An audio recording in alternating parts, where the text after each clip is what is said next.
যথাগ্নে দাহিকা শক্তি রামকৃষ্ণে সমাগয়া সর্ববিদ্যা স্বরূপাং তাং শারদাং প্রণমাম্যহম।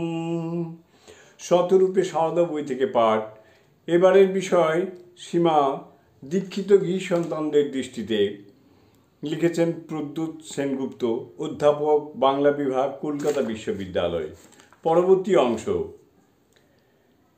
মায়ের অন্যতম গৃহভক্ত লাবণ্য কুমার চক্রবর্তী ঠিক স্বপ্নলব্ধ না হলেও 1913 খ্রিস্টাব্দের শ্রীপঞ্চমীর দিন ভোরবেলায় তন্দ্রাচ্ছন্ন অবস্থায় শুনতে পান যে ঠাকুর তাকে নাম ধরে ডাকছেন এবং তাকে অগ্নি অক্ষরে লেখা একটি নাম দেখিয়ে বলছেন, এই নাম জপ করে চল, সময়ে বীজ পাবি।